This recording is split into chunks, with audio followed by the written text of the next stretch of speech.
The ledger had been kept where most people never looked. Not locked away, not hidden behind false panels, but placed among ordinary records where familiarity bred blindness. Its cover was cracked and darkened by age, the corners softened by years of handling. Anyone flipping through the plantation books would have passed over it without a second thought. The overseer did not. He had learned to read more than numbers. Years of managing labor, supplies, and schedules had trained his eye to spot irregularities. Missing entries, delayed shipments, discrepancies that hinted at problems before they surfaced openly. At first, this ledger appeared no different. Sugar yields, equipment losses, names assigned to tasks. Then he noticed a pattern that had nothing to do with production. Near the back, scattered between routine notes, were short descriptions written in a different hand. Not his own. Not the bookkeeper's either. Brief lines. Minimal detail. Always the same kind of observation. A child born. Skin lighter than expected. Hair pale. Eyes blue. At first, he assumed coincidence. Louisiana was a place of mixed ancestry, whether acknowledged or not. The past had left its marks on bodies in ways that could surface generations later. But as he traced the entries backward, coincidence became harder to defend. The descriptions stretched across years, across multiple plantations, different women, different men listed as fathers, the same physical features repeating with unsettling consistency. He began cross-referencing dates. The births did not cluster randomly. They appeared in waves, separated by months, sometimes a year, sometimes less.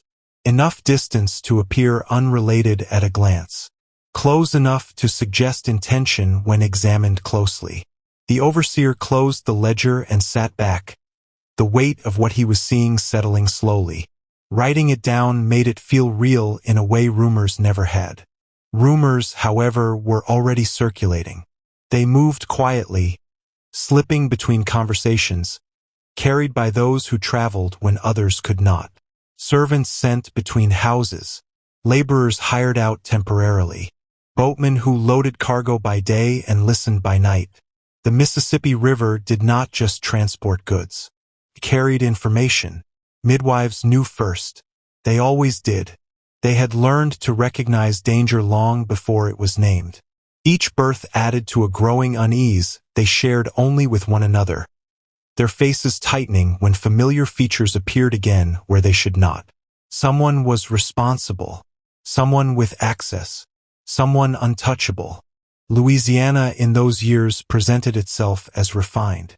New Orleans dazzled visitors with music, architecture, and elegance. Social gatherings filled grand homes.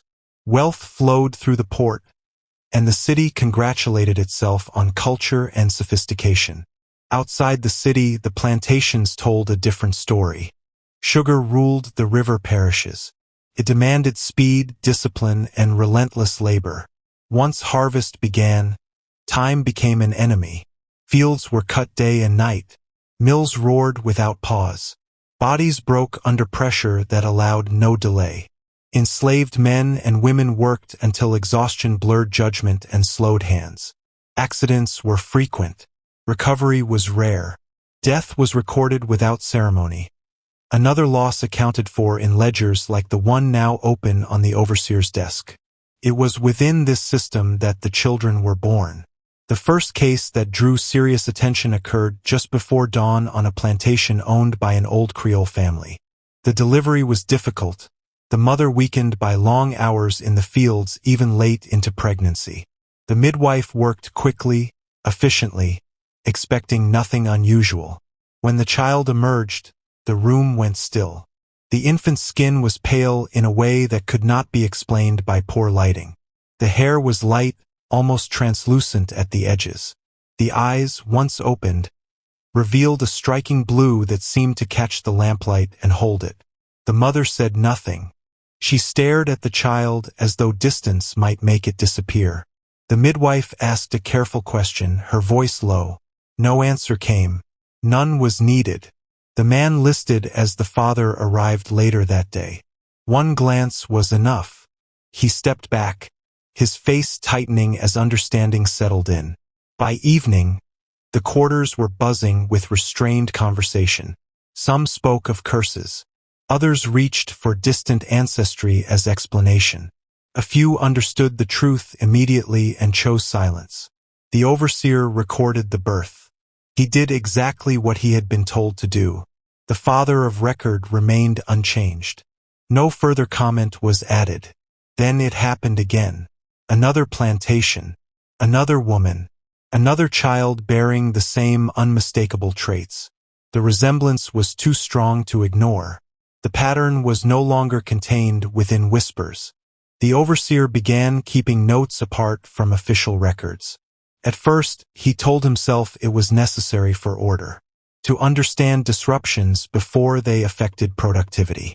But the longer he wrote, the clearer his purpose became. He was documenting something that others were determined not to see. He tracked movements between plantations, temporary assignments, women pulled from field work to assist in main houses, night duties following social gatherings. Each detail alone meant little. Together, they formed a picture that made his hands shake as he wrote. The children multiplied. Each birth created fractures within the enslaved community. Men distanced themselves from women they could no longer trust without understanding why. Women withdrew, guarding themselves as best they could. Children grew under the weight of attention they did not ask for and could not escape. Plantation owners heard the rumors and reacted with irritation rather than concern. The idea that something was wrong implied loss of control. That could not be tolerated. Any problem, therefore, had to be imaginary. The overseer noticed something else as well. A name that appeared repeatedly at the edges of his notes. Never accused. Never recorded officially. Always present nearby. Physician. He was educated, polite, respected. His services were in constant demand. He moved freely along the river, welcomed into homes where others were excluded. His visits were unquestioned, his authority assumed. He also shared the same features that marked the children. Fair hair, blue eyes, a resemblance that became impossible to ignore once seen. The timing aligned with unsettling precision. His visits preceded pregnancies by weeks. Always plausibly, always defensible, always overlooked. The overseer felt a pressure building inside him. Suspicion was one thing. Proof was another. The women would not speak. They could not. The law did not recognize their consent or its absence. Accusing a man of status would bring punishment, not justice. Still, the overseer tried. He spoke quietly to those he trusted, asked careful questions that avoided direct accusation. Each attempt ended the same way. Silence, fear, denial shaped by survival. Finally, he brought what he had to a local judge, a man known for measured fairness, at least within the accepted boundaries of the system. The overseer laid out the pattern, the births, the timelines, the repeated presence of the same individual. The judge listened. He did not interrupt. He understood immediately what was being implied.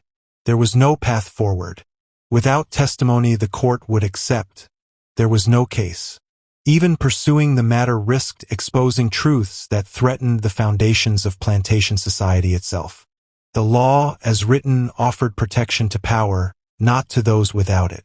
The inquiry ended without announcement. The births continued. Women began resisting in the only ways available to them, avoiding house assignments, accepting punishment rather than risk another violation. Productivity faltered. Tension rose. Owners blamed overseers. Overseers blamed laborers. No one named the cause. The overseer shared his notes discreetly, with other overseers, with traders, with men who traveled the river and carried stories further than intended. The whispers grew louder, spreading beyond the plantations where they began. Eventually, they reached the man at the center of everything. Instead of denial, he invited several plantation owners to his residence. The gathering was formal, controlled. He welcomed them calmly, as though nothing were wrong. When he spoke, there was no apology. He admitted everything. He described his actions as research. He spoke of heredity and dominance, of proof gained through observation. He referred to the women as subjects, not people. Their suffering was framed as necessary cost in pursuit of knowledge. The room filled with anger, shock, and something closer to fear. Not because what he had done was illegal, but because it had been spoken aloud. In the end, there was no punishment. He was asked to leave, quietly, to take his work elsewhere, to continue beyond the reach of those now made uncomfortable by his presence. He departed without ceremony, carrying his journals and his certainty with him. The plantations returned to their routines. The children remained. The man was gone, but nothing returned to normal. His absence did not close the wound. It exposed it. The children remained scattered across the river parishes, growing older, more visible, and harder to explain with each passing year. As infants, they had drawn whispers. As children, they drew stares.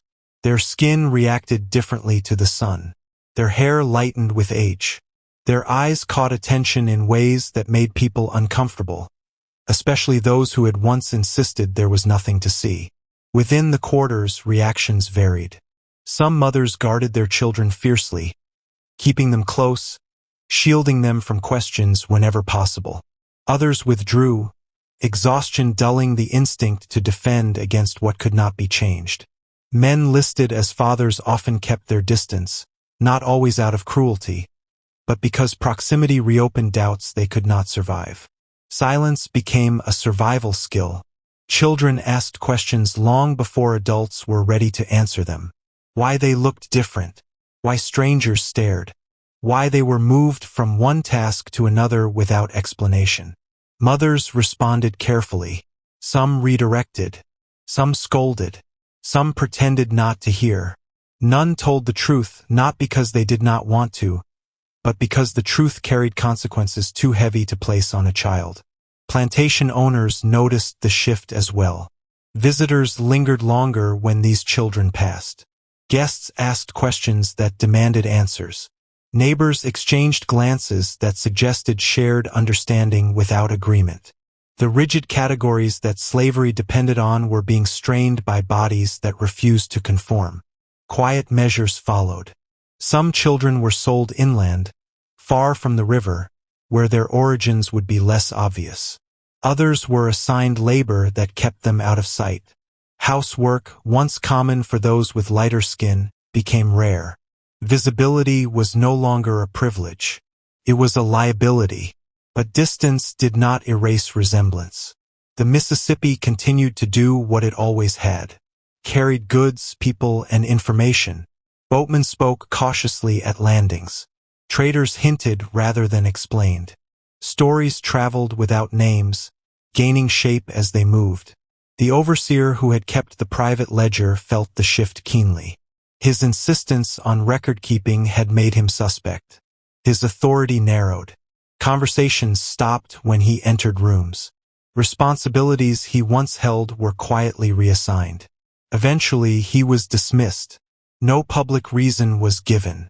He was told his services were no longer required and that his replacement would arrive within the week. He packed his belongings and left the plantation with little more than his clothes and the notes he had risked everything to keep. He did not destroy them. Instead, he carried them from place to place, uncertain of what to do next. He considered turning them over to authorities but understood how little protection the law offered. He thought of publishing them, then dismissed the idea. No printer would touch such material. No audience would believe it without consequences. So the notes survived quietly. Years passed. The children became adolescents, and with age came new dangers. Their appearance drew attention from white men who viewed them with curiosity, suspicion, or resentment. Some were accused of insolence for nothing more than standing out. Others were punished for imagined transgressions, their bodies paying for discomfort they did not create. Women who had given birth to them carried lifelong consequences. Some were never allowed near the main house again. Others endured harsher treatment, their resistance read as defiance rather than self-preservation. Their lives narrowed, shaped by caution and endurance. The plantations themselves changed hands. Owners died. Estates were divided. Heirs inherited land without context, preferring profit over questions. Records were lost to floods, fires, and neglect. What had once been whispered faded into partial memory. But memory does not disappear entirely. In nearby towns, stories persisted without dates or names. People spoke of a time when something had gone wrong along the river, when children were born who did not fit the world they entered, when knowledge existed that could not be spoken aloud. Some claimed the physician continued his work elsewhere, westward perhaps, where oversight was weaker and scrutiny lighter. Others believed he abandoned it altogether. There was no proof either way, only absence. As the decades moved forward, the country shifted around the river parishes. Tensions rose nationally. The language of freedom grew louder. By the time war approached, the children were adults. Some were sold again. Some remained on the same land where they were born. A few managed to pass into new lives after emancipation, carrying their origins quietly rather than publicly. Freedom brought movement but not clarity. Records after emancipation were inconsistent. Names changed. Ages shifted. Family lines blurred. People reinvented themselves out of necessity. For those born under the shadow of the old secret, the truth became even harder to trace. Physical traits persisted across generations. Blue eyes appeared where they were not expected. Light hair surfaced without explanation. Families debated origins without resolution, passing down fragments of stories that never quite formed a whole. Historians would later encounter these inconsistencies. Some dismissed them as coincidence. Others attributed them to common abuses of slavery without specificity. A few suggested deliberate actions carried out under the protection of law and status. Without complete records, certainty remained elusive. Yet patterns do not form without cause. The Mississippi continued its slow passage southward, indifferent to the lives shaped along its banks. Plantations fell into ruin or were transformed into something else entirely. What remained were traces, old foundations, weathered headstones, ledgers missing pages.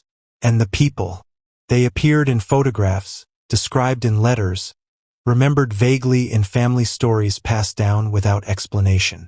Their faces surfaced unexpectedly, echoing a history that resisted erasure.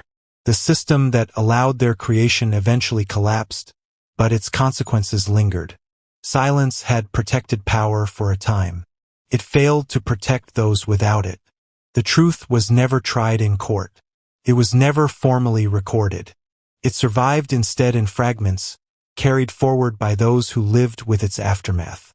What had happened along the river was neither fully forgotten nor fully remembered. It existed in the space between, shaping lives quietly, persistently, and without resolution. Time began to change the landscape in ways no investigation ever had. Plantations that once operated with rigid certainty slowly loosened their grip. Some were divided among heirs who knew little of the land's past and even less of its secrets. Others fell into decline, their fields reclaimed by weeds and silence. The people remained. Those born under the shadow of the old pattern moved through a world that never quite accepted them. Their lives unfolded unevenly. Some stayed on familiar land, choosing routine over risk. Others drifted toward towns where anonymity offered a fragile kind of protection. Wherever they went, their appearance continued to invite questions that rarely found answers. After emancipation, records became both opportunity and obstacle.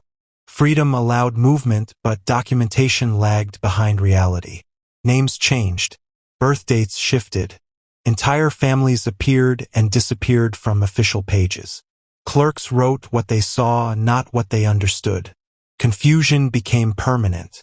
For descendants of the children, Tracing lineage proved nearly impossible. Courthouse fires erased files. Floods warped what survived. In some places, pages had been removed cleanly, as though by design. Gaps appeared where clarity should have been. What remained were fragments. A church registry listing a baptism without parents named. A letter hinting at an unnamed scandal. A marginal note in an estate inventory that raised more questions than it answered. Each fragment suggested intention, but none offered proof strong enough to stand alone. As decades passed, the story softened at the edges. In river towns, elders spoke carefully about a time when things had gone wrong. They avoided specifics, preferring implication to accusation. Children learned to listen without asking, absorbing the understanding that some knowledge carried risk. By the early 20th century, the events had become something closer to legend. Not because they were exaggerated, but because they were incomplete. Without names or dates, the story resisted certainty. It survived through repetition rather than documentation. Scholars eventually noticed patterns within plantation archives. Physical descriptions repeated across generations. Inconsistencies clustered around certain properties. Census records shifted inexplicably. Individually, these anomalies could be dismissed. Together, they suggested something deliberate. Even then, conclusions remained cautious. Without testimony that the law would have recognized, the story occupied a space between evidence and belief. It challenged the assumption that history could always be proven beyond doubt. It reminded researchers that absence of records often reflected power, not innocence. The physician's trail appeared sporadically in correspondence and travel logs. His movement westward was documented. His interest in heredity surfaced in academic circles, stripped of context and accusation. Whether he abandoned his practices or refined them elsewhere remained unclear. What could not be denied was impact. Families carried unease without knowing its source. Physical traits persisted without explanation. The past surfaced unexpectedly in faces, in mirrors, in photographs tucked into drawers. Descendants inherited questions rather than answers. The land itself seemed to hold memory. Old plantation houses stood in quiet decay, their walls absorbing stories no tour guide mentioned. Restored rooms presented polished narratives that favored comfort over truth. Outside, the river continued its steady flow, indifferent to what it had witnessed. Occasionally, a document resurfaced and reignited interest. A rediscovered journal entry, a ledger page found in a private collection. Each discovery sparked debate, speculation, and renewed hesitation. Institutions weighed the cost of certainty against the ease of silence. History often chooses convenience. What happened along the Mississippi was never resolved through confession or trial. It was outlived. The system that enabled it collapsed, but its consequences endured. Silence had protected power temporarily. Over generations, it failed to erase evidence entirely. The children were never formally acknowledged. They were never counted as victims. Their existence dissolved into broader narratives of exploitation and abuse, losing specificity but not significance. Their lives revealed the fragility of systems built on absolute control. They also revealed something else. That truth does not require permission to persist. It survives in patterns, in memory, and in the refusal of evidence to disappear completely. It moves quietly, waiting for someone willing to notice. Along the river, the past remained layered rather than buried. It lived in archives, in families, and in features that resisted explanation. It waited in the spaces where records should have been. What endured was not certainty, but recognition, an understanding that silence once protected cruelty, and that remembering, even imperfectly, was its own form of reckoning. The story did not end with resolution. It ended with survival, and sometimes that is the most honest ending history can offer. By the time the 20th century settled into place, the river parishes barely resembled what they once had been. The great plantation houses that survived stood quieter now, stripped of authority and purpose. Some were converted into farms.